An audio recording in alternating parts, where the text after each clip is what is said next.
another episode of Leads to Deals. Welcome to the Leads to Deals podcast. I am super excited today to have two awesome guests here in our podcast studio. We got Carlos Balzan and then his son, Daniel Balzan, 14 years old. Let me tell you something very quick about these guys. First off, he's the youngest sales professional that I've ever met. They are virtual wholesaling from another continent into the United States, from here in Colombia into the United States. And he's got a great story where they recently closed. This 14-year-old kid recently closed a $50,000 deal with the help of his father from SMS. Carlos, Daniel, welcome to the show. Thanks for having us. Cool. Thank you, Scott. Thank you for having us. It's a pleasure to be here. Awesome, really man. It's super glad to have you guys here. Again, we're recording this right now in Colombia, South America, and you guys live in Medellin. Correct. That is correct. Okay, cool. How many years have you been in Medellin? 6 months. Oh, 4 wow. in Colombia. But in Colombia itself then? 4 years. 4 years. 4 years, okay, cool. So let's address how we met. So I know your father because of a mutual friend of ours, Ricardo Rosales. That is correct. So Ricardo Rosales is another influencer in this space, in the real estate, virtual wholesaling, kind of coaching, mentorship space. Awesome guy. I actually met him on like a Clubhouse app, just randomly on social, but you know how things go. And then he put you in contact with me. So if you would kind of share, what's your history with Ricardo? I know that he's in the real estate space heavy, and yourself. What's your guys' relationship? Yeah, I love him. Shout out to Ricky. Actually, we've known each other since we were like 12 years old. Oh, wow. Back from Venezuela, even though he was born in the States. Playing basketball, families, getting together, since 12 years old. So, he got into real estate many years ago. And then he told me, hey, why don't you do this and that? I was, trying out Primerica, because I love finances and stuff like that. So, I started actually doing real estate inspired by him. And that's... So for him, but you guys started at 12. There's a long gap between 12 and I assume real estate for you. Did you guys keep in contact throughout all the years? Yeah, actually, definitely, yeah. Sometimes, we met each other, because I was living in Miami. He was also living in Miami. Great. Actually, his dad lived in Miami, so his family.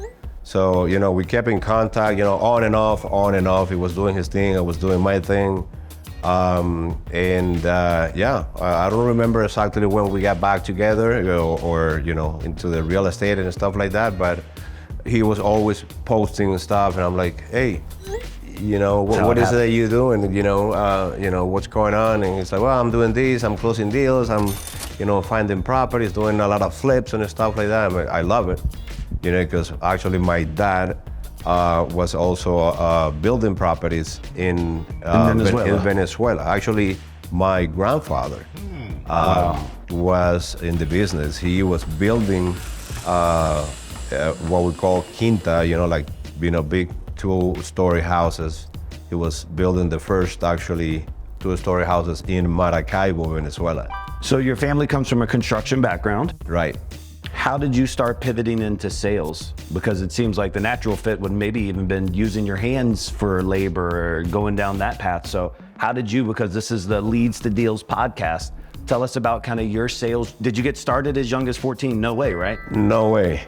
Well, even though that I always like, making money and hustling when I was a kid and stuff like that, I was always, buying stuff from my mom. My mom used to travel from Venezuela to United States and bringing goods and stuff like that. So I was, buying, baseball hats and stuff like that and selling them to my friends at school, or building, bracelets and stuff like that, and then sell them, to my friends. But nothing like what Daniel's up to. Yeah, and getting into, self-development and listening to all these people, Tony Robbins and Tom Hopkins and all that.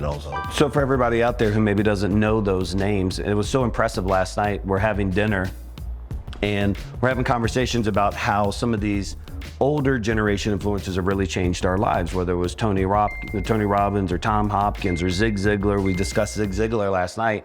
And I just couldn't believe that I was having a conversation, a high-level conversation with a 14-year-old last night who was like, no, yes, listen, when my dad used to take me to school, he always had this Tony Robbins CD in, and like, even though it was a short drive, I could only hear 10 minutes or so, a snippet at a time.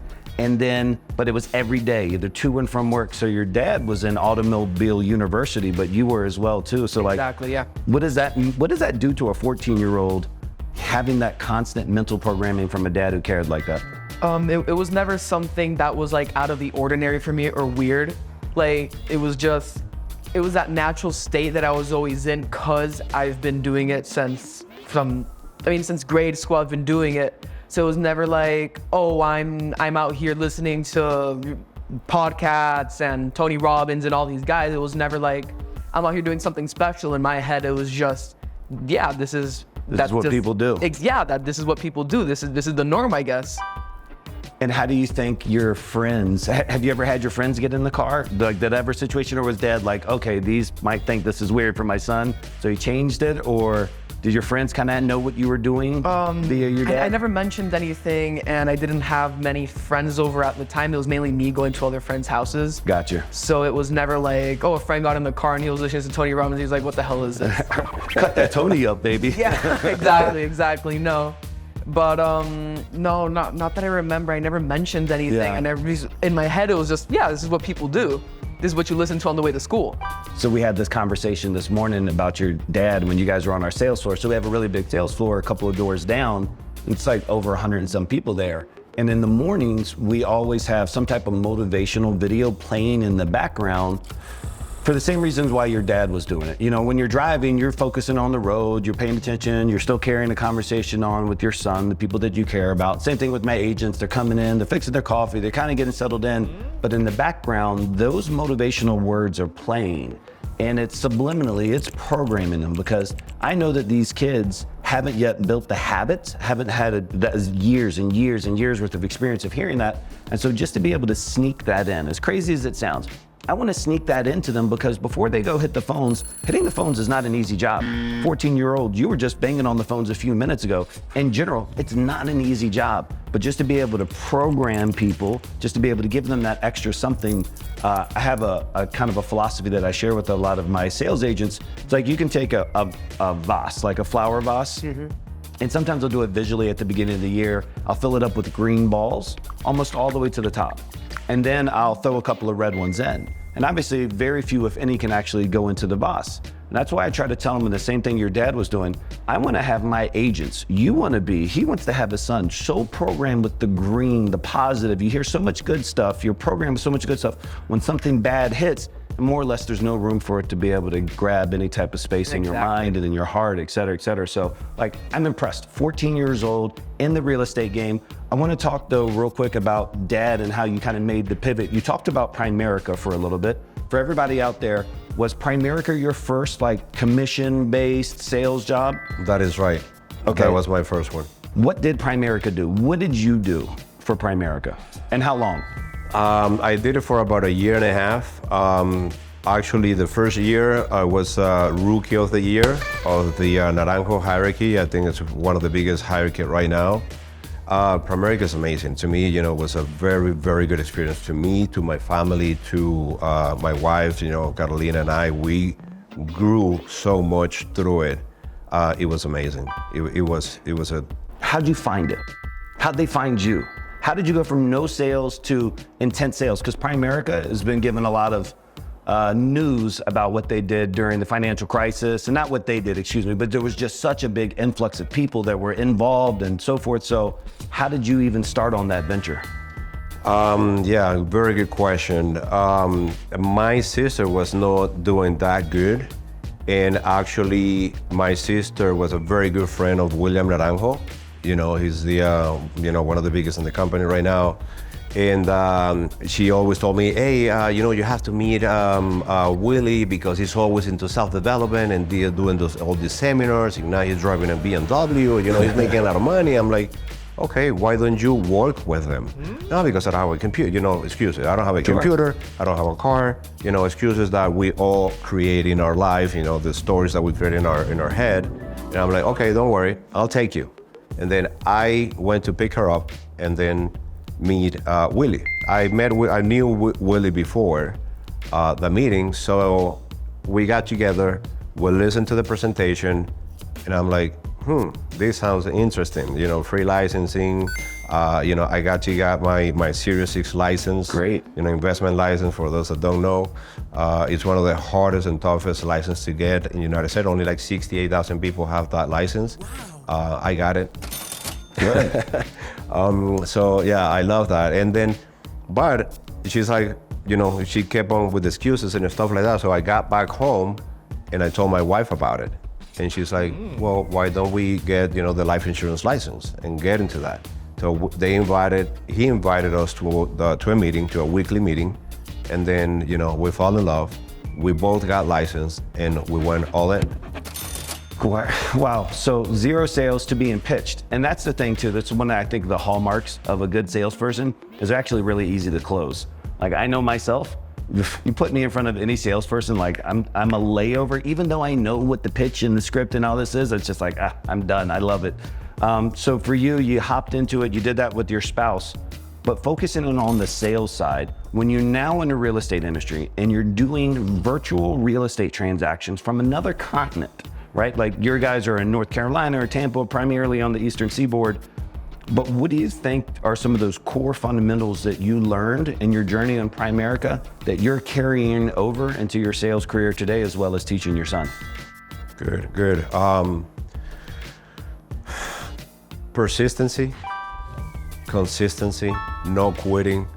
Like no matter what happened or whatever you go into life, you have to perform, right? You have to find that motivation within yourself. What's gonna wake you up in the morning? What's gonna make you stay later at night? Back then, they were kids. They were like probably 2 or 3 years old. My wife was working full time. So, after she finished working, okay, let's go back to study to get licensed. We put them to bed. They didn't know anything because, they were, 2 or 3 year old. Basically is that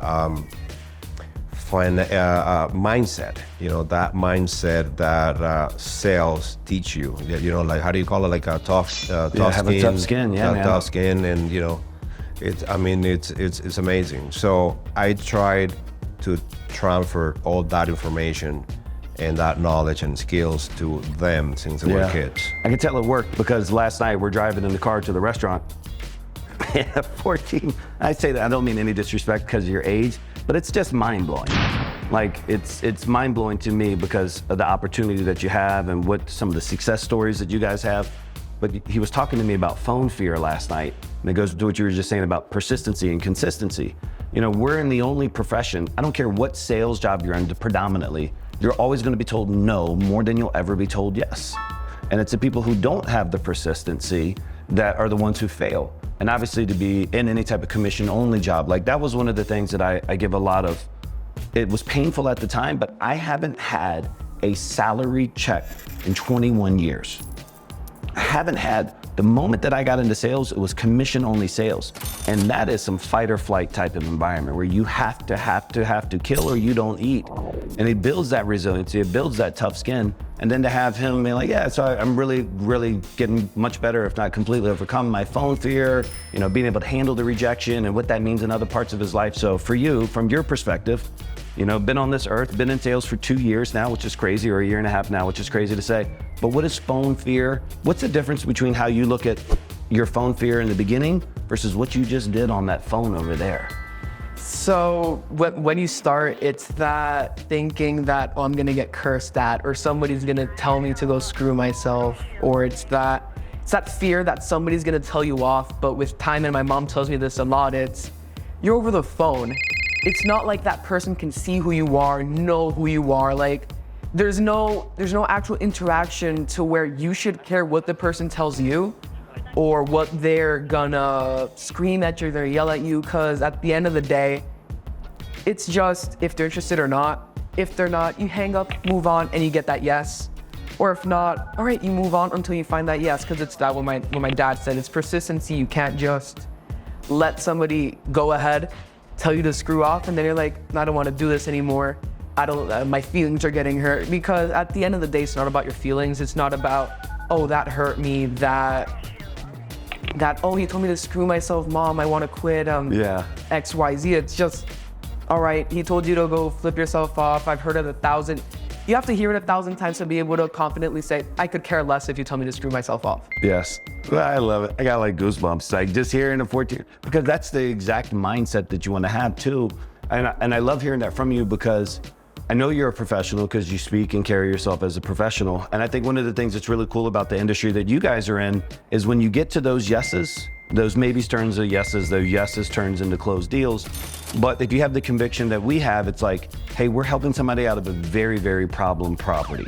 And so we always say we either buy ugly homes or ugly situations. Exactly. And so for me, one of the things that always helped me with resilience is, we were talking about Zig Ziglar last night, but one of his quotes that always stuck with me for life is that if you help enough people get what they want out of life, you can have everything that you want out of life. And I don't know if you do vision boards or if you've gotten into that yet, you start thinking ahead, but I'm sure you want a lot of things out of life. Oh yeah. And so I always just knew that for me to get I wanted a lot of things, and I still do. I just know that amount of customers that I must help has to exceed what it is, because I got to give to get.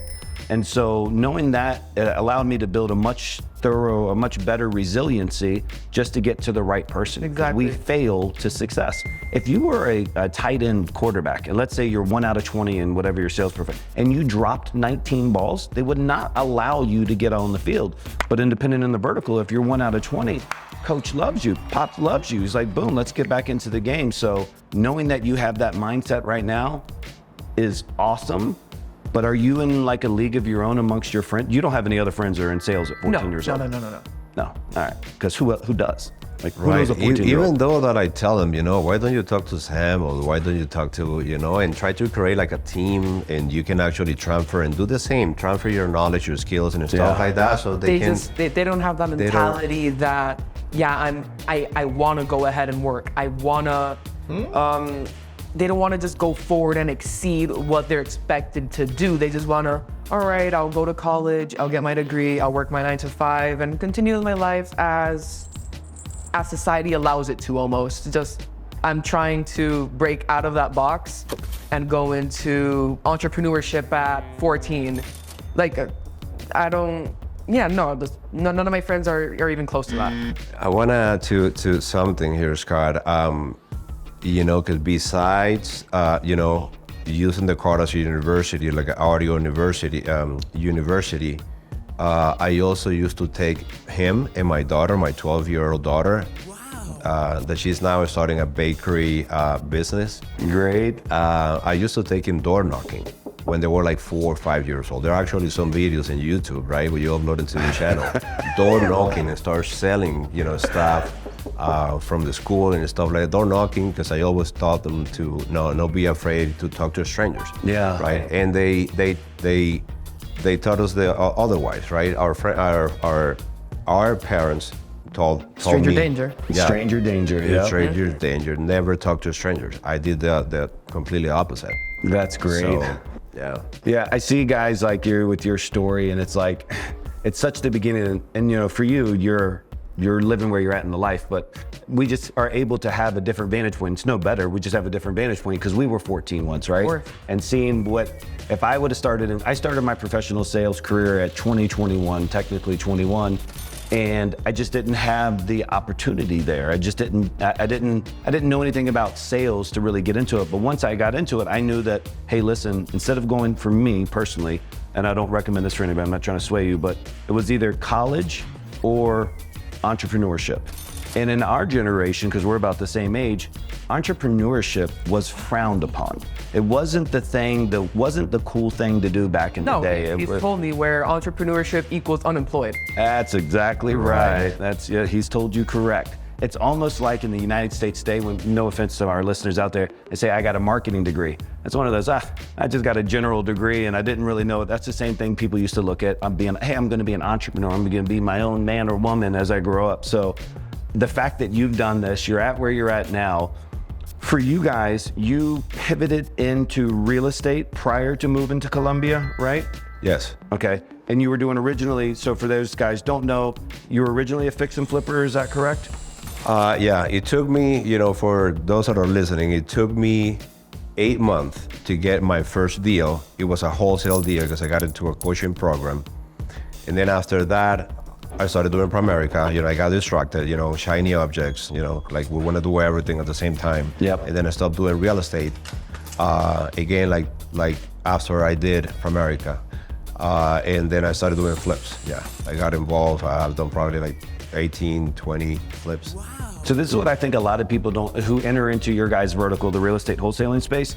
I'm telling you, many successful people that I've met who are at different stages of their journey, it took them 6 months, 9 months, a year and a half to kind of get the systems and processes down. So I'm never surprised when I hear somebody who like I look up to and I value their friendship and I love hearing their stories, that it took them that amount of months, because sometimes it does. A lot of times though, like if you knew what you knew now and you could go back into those 8 months, you would have got it done in a number of weeks and not 8 months. It's just, you got to kind of pay the education tax and go through the whole process and get your sales skills correct and right. But right now, what does your sales operation look like? And right now at the house or at your guys' office, what are you doing for the business? What is Pops doing for the business? And like, how's it going? All right, so I'm basically the lead generator. What I'm doing now is, right now we're mainly SMS. So what I'm doing is I'm blasting texts all day, right? And just going through the qualification questions, trying to get that 1, 2, 3 people to say yes out of the 500, 600 people I'm texting in probably 2 hours. Just going through those 2,000, 3,000 people during the day to get that 5 people to say, yeah, I'm interested in selling my house. I'm going through that lead generation and I'm getting the properties, I'm sending the contracts, etc. And he's the one trying to dispose of the property, acquisition, disposition. Great. So you get somebody on text and you're going through, I would imagine 99% go screw yourself responses. Oh yeah. And you got to read them all because you never know, right? So you got to read them all. You're going through them, you're filtering them out, you're dispositioning them, you're doing all the things that you have to do. Then if you get an affirmative response in your guy's sales cycle, if you get yes, I'd like to sell, call me and tell me more. Is that initial phone call handled at that stage primarily by you, or is it by Dad when they just want to know more, but it's still not ready for the close? I'm acquisitions. So you're doing acquisitions on that side? I'm the one picking up the phone, making the call. Okay, cool. And then for you guys, and I know we talked about some potential changes in this from like underwriting and making offers, who's actually making the offer on the phone the majority of the times? Dad? Okay, cool. So you're getting them, you're like hyper qualifying, setting the stage, trying to find out their why, their motivation, their timeline, building some rapport. Does anybody ever ask you why you sound so young? I've gotten a lot of, how old are you? And I don't think you know how many times I've been called ma'am. So yeah, it's annoying. Yeah. What you talking about? Exactly. Ma'am, I'm sorry, what? Yeah, actually, at the beginning, he was starting the conversation. Hi, this is Daniel. Exactly. Yep. Yeah. We do a lot of mirroring in sales, and so I have a sales background in timeshare sales, and we would have like really country folks come in there, and we were so trained at mirroring. But I get these people in there, and I start writing this accent. It happens to me. You just pick it up. You pick it up all the time, and then all of a sudden you drop it, and they're like, wait, what happened? And then in their head, they're like, what happened to that accent? So, okay, so cool. So sometimes you hit that age objection or at least question, but you're getting all that information, you're passing it over to your father, Carlos. So Carlos, for people who really don't know about wholesaling or what happens in that sales process once he says, hey Pops, I talked to Barbara Smith. Barbara Smith is looking about this, she wants to do this. What happens currently in your guys' sales process? Yeah, I mean, after, he pre-qualifies, a lot of the times he pre-qualifies by texting, but a lot of times I tell him to get him on the phone, right? Yes. So it's nothing better to, TTP, talk to people. Amen. So once the lead is being pushed to the CRM, then, he notifies, through the chat, to the communication channel that we use. And, it goes to our CRM. So once it goes to our CRM, the first thing that we do is evaluate the property, which I think I'm gonna switch, based on what you advised me to do. Now we're gonna do it in a different way. But basically, evaluate the property to see what the after repair value is. Depending on the pre-qualification, we know how much the property needs in repairs, and then I call again. And then when the lead is ready for me to call, then I call them and get them on the phone. Many times they don't pick up the phone, so if you don't call twice, you don't call. Amen. And for those of you, when he says you call twice, you never called, it literally means call, they don't answer, call them right back. Call again, exactly. Sometimes we call 3 times. Yeah. And then, probably, because, sometimes you remember, you're calling elderly people and then it takes a little time for them just to get up and, pick up the phone. Also shows you're serious. Like if my mom was calling me and I didn't answer, she would call right back. Exactly. And typically only somebody who's willing to risk that type of energy transfer is going to call you back to back. Because you pick up the phone, you're going to scream on somebody unless it's somebody you actually want to talk to. So I love it. If you don't call them twice, you never called them once. Boom. So you finally get them on the phone. Typically what's happening from there? Yeah, and I tried to gather more information that he couldn't get by texting or in the call. Yes, of course. I tried to go deeper. Yeah. Right? Okay, to find the true motivation, why they want to sell, which is, a big factor other than price. Because if you can overcome that, price is not such a big fact or issue or something like that, right? Motivation. Of course, important, right? But I love it. Just because it's my favorite. I don't know if you guys know who Kent Clothier is, but he's now a mentor of mine. We paid a significant amount of money to belong to one of his mentorships. And I don't mean this in any negative way, but the number one thing that I got for significant thousands and thousands of dollars was one sentence. It says, price is only an issue in the absence of value. Love it. And man, that just rocked my whole sales world. I said, boom, that's it, boom, done. Because what it does for me as the closers is it kills all excuses. If my price is an issue, I haven't built enough value. Right. And I can't waver if that's your North Star. So I love it. So you're building value, you're asking for their business, you're sending out contracts, and then once you, go ahead. Well, yeah, after I gathered all that information, right, and then I present the offer. Great. Right, I ask, the question, present the offer, and then once they accept that, they accept the offer, then it's ready for him to create the contract. So it goes back to we're juggling the lead. Yeah. So you're standing there right beside Pops. Exactly. Is he talking to him on speakerphone? No, he's talking to them, but he's muting himself. Oh, they said this and that. Okay. Whatever. And then they said yes. And then he's like, all right, I'll have Daniel write up the contract. Give me 5-10 minutes. What I have now, and then I explain to them, what I have now is, I'm gonna have, Daniel writing the contract, and then, you will get notified once you get it, and then, boom, Didi, we got another one. Boom. And then it's get up and sprint to the computer to freaking. Yeah. What a beautiful thing. And I just was there in that room. I've had some cool things with my dad that have happened, but one thing I've never been able to do is close a deal alongside my dad. And what a story or a memory that would be for the rest of my life. So I could just imagine in there, as soon as they sign, DocuSign email comes back in, it's signed, the high five between son and dad. Oh yeah. Huge. Oh, huge. That's great. The greatest feeling is that night that you close that deal. You're like, we did it. Like, it's not I did it or we did it. Let's go celebrate. Dude, I love it. Cool. All right, so let me ask you guys this. You have a wholesaling operation, you have sales experience, you're gonna be a sales monster. I feel like I should get you to sign somebody's book before you leave here today, so I have your signature. And by the way, I'll always be the first guy to ever have you on this podcast, so you can't take that away from me. With that being said though, what did you guys feel when you came into our operation? Like, what did it mean for you guys who had only seen a little bit of us on Instagram to come in and kind of get our view, our vantage? Have you ever seen the inside of a bank? Just what happens behind the curtains? It's just that constant machine, it's the wheel turning. I love it. I like the bank reference too. Mind blowing. It's completely different story when you see it, and like you said, in social media. When you actually walk into the office and see all these people, the energy, I mean, Yeah, bro, you can feel that energy inside of the office. It's I like really congratulate you for what you have done. Thank you, thank you, thank you. Amazing here. Yeah, I think energy is a big deal. It's not that our CFO, he made a comment the other day about, the job that they have and how essentially easy it is. He said it without saying it. Well, these guys, they get paid, whatever. Okay, fine. Let's put you on the phones for a week.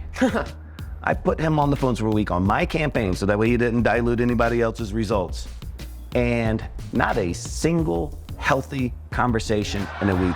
And he wanted to shoot himself. And his thing was, I'm a cop, and I love my CFO. So when you see this, I apologize, Oscar. But college educated, he's the type of guy when you're an entrepreneur you want working for you because he's got the fancier degree than I do, but I just need him to help execute on these things. And so, you can just picture him with his little cutoff sleeve sweater and his little tie and everything, and he's just banging on the phones, and he wants to shoot himself.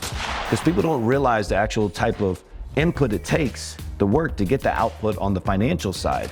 And that's the reason why we keep that culture so live and so fresh, because you need it. It's easy to get down. One of the things you said earlier about Primerica that really stuck, that I learned as a kid a long time ago from mentors just like you, is like you're always gonna have stuff going on outside, and just being able to train people to leave their baggage at the front door.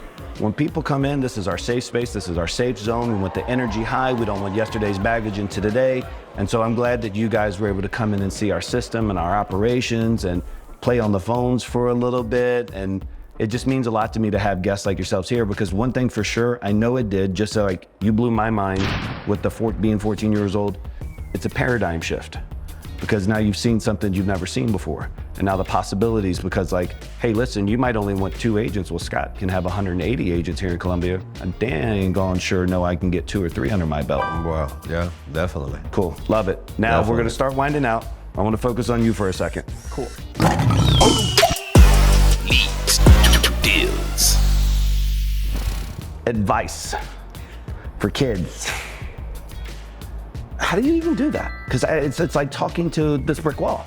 Yeah. But what advice would you give for any 14-year-old, 12-year-old, 13-year-old, 15-year-old, 16-year-old, 19-year-old teenager who is watching this video right now, who's like, I want to do something to change my future. I would consider going into sales. Like, what kind of advice are you giving kids your age?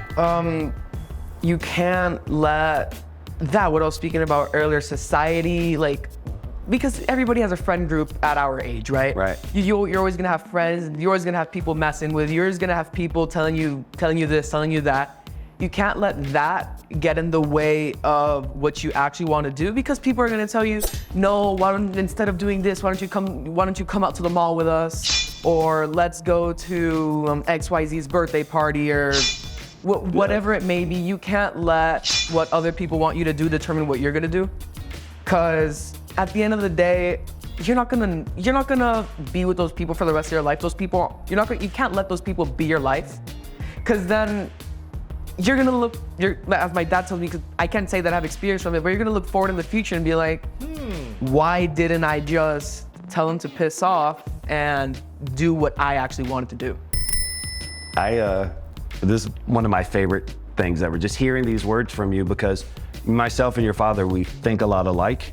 And you think a lot alike, like us as well too. It's all that association, but that's exactly what you said. It's truth that you will become the average of your 5 closest friends. Mm-hmm.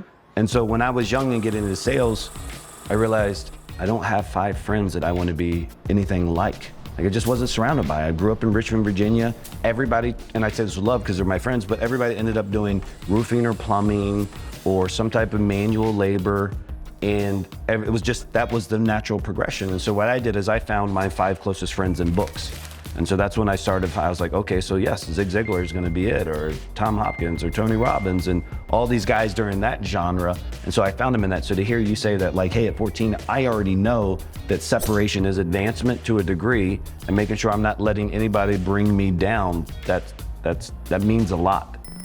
You have a great mindset for 14 years old, for any years old, forget it. There's 50-year-old people that are watching this that are like, man, I wish I had developed that even today. So kudos to you on that. Now give some sales advice. Like, do you think that a kid should go into sales? Like, do you think that What do you think? It's not for everyone, and you need to have tough skin, and that's something that my dad really taught me from when I was young, because I remember going door knocking and I remember getting doors slammed in my face, and I remember my first 5, 10, 15 phone calls. It was like, geez, like how do you do this? Yes. How do you get on the phone with somebody and legitimately tell them, I want to buy your house? Right.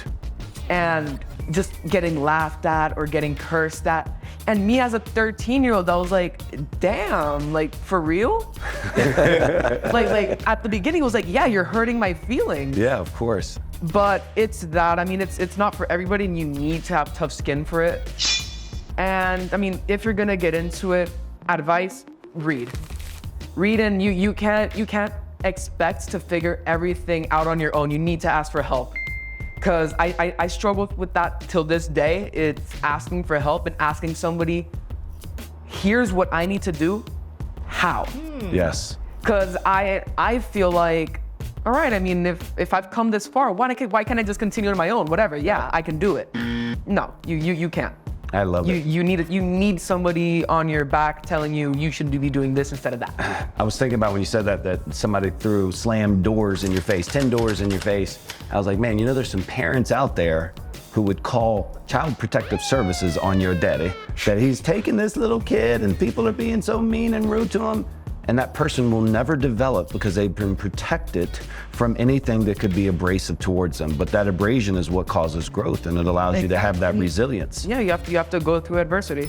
I love it. For you in books, and I want to ask you another question for your age, but are you more digital books or paper books? I've read both. When it comes to something like important to me, like something that I want to learn for me and I want to take for the rest of my life, yeah, I'm usually doing physical books. I'm gonna give you a piece of advice that I did for myself, and it's been tremendous for my life.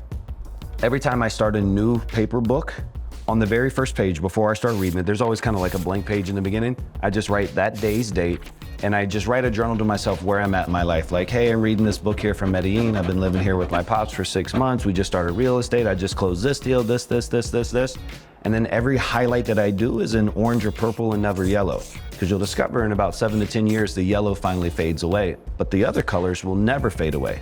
And you'll have that book for the rest of your life. And obviously you're not thinking about family or kids in the future, but one day those books will mean so much to somebody else in your family, even if it's just for them to go back and see, oh, this is what Pops was doing when he was 14, and this is what he was doing. And then for yourself, you'll always in those books along this probably write little goals and notes, and you go back to it and you're like, oh, this is what I was thinking in 2012 and 2017. So yeah, I love that you're a reader. Usually what I'm doing is I'm finishing a book, and then I'm marking it with a date, and then usually I'm writing something. Great. Because I started reading, and it was because my dad told me, all right, read XYZ book. It's 300 pages. Here's $10. Read the book. I have a bunch of books in here. I'm gonna give you one of my books before you go. I want you to choose whichever one of these sales books that you want. There's some really legit ones in here. I'm so excited about you. Yeah, something that everybody who's watching this probably struggles with, but you're at that age where you're being mentally manipulated. Pops, do you allow him on social media? Yeah. Okay. How are you managing yourself to not get distracted on social media when there's money to be made? So what I'm doing is, yeah, I'm not gonna say that I don't log into social media every now and then, but I'm not taking it to a point where I'm scrolling there for hours. Because I mean, I personally find social media to be, and no offense to anybody who's a social media marketing guru or whatever, but I find it kind of BS that people can sit there for hours and hours looking at other people's lives and be like, oh, I want that, but they don't go out and actually get it. So I'd rather just not look at somebody else doing something and be like, oh, I want that, and then not do it. I'd rather look at somebody, take a screenshot, and be like, oh, I want this. I love it. I love it. For your vision board and then... Exactly, and then going from there. I want this, time to work. Yeah. Vision boards are real things. Oh yeah. Real things. It's been crazy, some of the things that I've written down and then put the vision board away and came back and then made an offer on a house that was that exact house, like just mind-blowing stuff that's happened in my life. And it's a connection to the universe. And as you grow and build, you'll find different pockets of stuff to study. I always like to cover a sales tip or a sales strategy, and so either one of you guys or both of you guys. But I think something that people lack in this industry, your guys' industry a lot, is like secondary questions. And what do I mean by that? Is they're having these very high level, hey, are you interested in selling? Sure, yeah, I want to move to Florida. And that's their reason. For you guys, and either one of you, can you guys comment on maybe some of your strategies or thoughts or how you guys are making sure you're asking second and third level questions beyond just the top thing that the customer tells you? Very good question. When I do the call, like that second call or the first call, to really qualify the lead, I always tell Daniel to validate what they said last and then ask a question about it, right? And then that's how we get to the second, third, or fourth real true about why they're selling. Oh, okay, yeah, I want to move to Florida. Oh, okay, good, I understand. And can you please tell me why is it that you want to move to Florida? Sir, my daughter lives there, and okay, good, great. So I guess you want to be close to your family, right? Yeah. To your kids, to your grandkids and stuff. Okay. And why is that important to you? I mean, what are you trying to accomplish? Are you retiring right now? And okay, good. And do you happen to have any other properties in whatever, in Arizona where you're living right now, in California? Okay, good. Okay. And then, try to get that, validate what they said last, and then ask a question. We did a training on this, and I'm impressed that you said that. I love it because you said validate and then inquire. And so for us, part of our validation is repeating it back to them. So like, hey, I want to move closer to Florida. Like, okay, so great. You want to move to Florida. And then so what's kind of bringing you down to the Sunshine State or whatever it may be. But we're really big on taking the last three words that they said, particularly as we're posing ourselves for a question, and then repeating it back to them.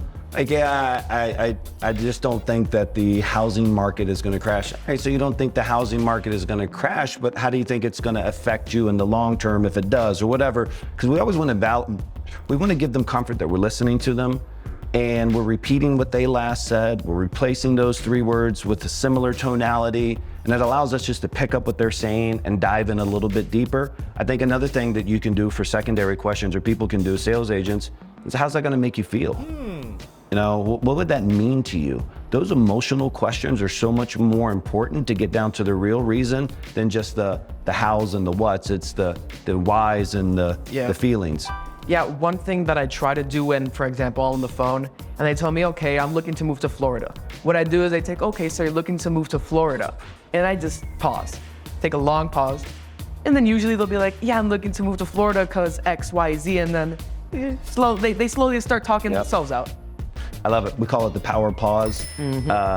Silence is a great tool when speaking on the phone. Oh yeah. And it just sounds weird that that's the sentence, but silence is a great tool when speaking on the phone. It just causes that little bit of uncomfortability, and then they talk and it all comes out. Yeah, of course, because you're having such a back and forth conversation. You say something, in their head they're like, why is there silence? We're having back and forth. Let me just say something. Or you repeat the question back with a Florida?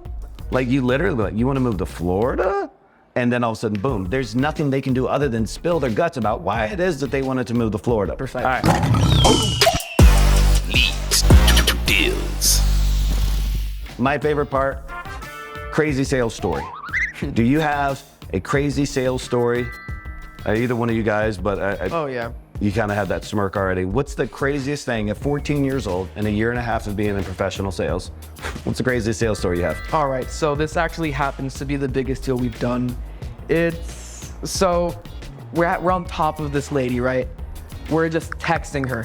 She doesn't answer. We're trying to call her, text. And one day she's like, who is this? And we're like, we got an answer. So, and then we're going at it, right? And then we get to a point where we figure out that she wants it for like a really cheap price. And we're like, no shot. She wants to sell it for a really... Yeah. Okay, gotcha. She wants to sell it for a really cheap price. And we're like, no shot. She has to be messing with us. So we ask her, do you have a quick minute for a phone call? No reply. We asked her again, do you have a quick minute for a phone call? She's like, no, I'm sorry, I can only text right now. Okay, so we continue texting, and then we're slowly chipping away. And we get to a point where we call her like 5 times before we're just like, she's not gonna answer the phone. So we send her an offer via text. She accepts it. Well, Under what she's asking, which is already really cheap. So this is all via text. You still haven't all talked via to her? text. And then They were telling me about it, and I'm like, let me, get to the office and see, it probably is scam or Scam somebody in another country. no, but here's the funny thing that we weren't even in, like, we were traveling at that time. Like we were somewhere else, like we were with family. While I'm there texting her, like on the phone, I'm like, Dad, pass me the phone. So and then we're texting, and then she's like, yeah, I'll accept the offer. And I screamed to my dad, Dad, let's get to the hotel now. We have to whip out the laptop. And then he's like, what do you mean? And then literally we on the spot, we were like, okay, let's go to the To the office. what's this place called? The Kinko's? no, it's like a science museum, right? We went to a planetarium. And while they were doing like this activity for kids and stuff, my dad sits there, asks the person, hey, do you mind if I borrow a laptop real quick? Have to do something for work. Yeah. And he writes the contract then and there. So on their computer. On their computer.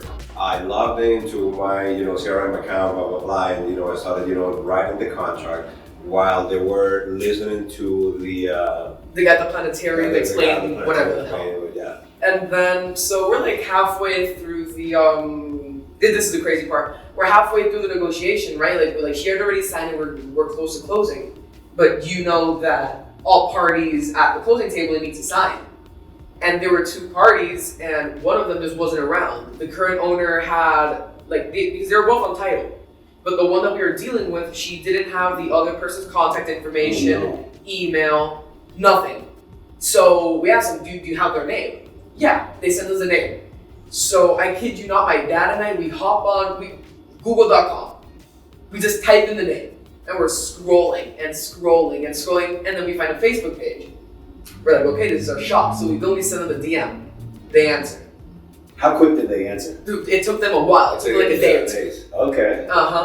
So, and then we're there back and forth, and we ask them for their email because we explained to them, we're under contract with your ex-business partner. I knew related to her, Yeah. Do you own this property? And 123 Main Street. I said, yeah. I was like, great, awesome.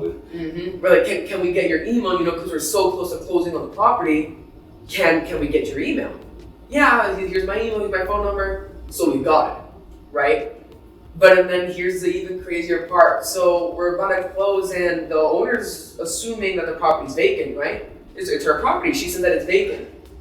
Turns out there was this, the managing company that she had closed for sketchy activity, and they were still collecting rent from the tenants without either the property owners knowing. Yeah. Oh, wow. Yup. The property. So they sold the house with tenants, had no clue. She thought that her property was vacant, and then the property manager that she had was collecting, rented the property, was collecting rent, and she didn't know anything about it for about 2 years. So the property was very well maintained. Oh, beautiful. Yeah, was nice, very well maintained. We got in contact with the person. The person was an agent, actually, and. We finally we were able to negotiate with the tenant. Got a little cash for keys and stuff like that, and then they moved out. They moved out. So nothing. We're there, and we're trying to find a buyer for the property. We're already at end of negotiation. We're about to close on the property. So we're there negotiating the property, and you find the buyer. I found the buyer. You also doing find the dispositions. buyer. Yeah, so Acquisitions and dispositions. because my dad was going out trying to look for an office, stuff like that, right? So he was going out, and while he was leaving, I texted him, hey, do you mind if I hop out to Dispo for a second? Sure. So I find a buyer, right? And then he's like, okay, I'll give you, this is probably like $54,000 profit, XYZ. Right? To us, it's $54,000 profit. And then I, to make a little bit of extra cash, I tell him, hey, we have an offer very similar to yours. You think you can go maybe? Yeah, we had a multiple offer situation. Do you think you can go maybe $2,000? He was negotiating over one. He was negotiating on his own for with two or three he had no clue different until I told him. buyers. Yeah, I didn't know anything about it because I was busy doing everything else and behind the scenes, and Yeah, Okay. so I'm negotiating with him. I'm like, hey, we have an offer very similar to yours. You think you can go even $2,500 up? And he's like, sure, I'll do it. And then I send him the docs, and I'm like, oh, he just signed. Yeah, I'm like, Dad, he just signed. And he's like, what do you need to sign for how much? I'm like, 56,000. He's like, what do you mean 56? Wasn't it 54? And I told him, yeah, but you know, I need a new laptop. Yeah. I need a new laptop. I need a new laptop, so I go and I tell him, just give me the extra 2,000. What a negotiated extra. Yeah. It's mine now. Yeah, exactly. So at the end of the day, we made that much profit, and that's our biggest deal today. That's great. What a story. And for all you guys and gals in the real estate industry out there, if you guys are having problems with acquisitions and dispositions, your team, you show them this video where a 14-year-old sales professional is acquiring and dispoing $56,000 deals at 14 years old. What a thing. What a journey. Yeah. What a crazy story. Awesome. I can tell you this. Number one, I'm very grateful and thankful that both of you guys came in here today. I'm very appreciative of you coming in here. Dad, you've done an amazing job. Thank you. The journey's still ahead, though. Yeah. You know what I mean? Like, Yeah. you guys, you'll always be your own man. That's for sure. But there's been some foundation that's been laid because of his hard work, and allow him to continue to lay that foundation alongside of you. He ain't got to be your boss. He just needed to be your guidance, your guider over the next 4 or so years. And I can tell you, he thinks the world of you. I think the world of you, and I just met you. But if you guys can be at this transformational part of your business, because I see you guys, you're at this place like we're stabilizing and looking to scaling. You guys can do you will continue to do very well in this industry. And I'm excited to see the next time you get a deal front to back, just like that, just let me know. We'll fly you in. We'll have you come to the podcast. I'd love to hear you tell more about your stories with us. But I'm just very, very thankful to have you guys here.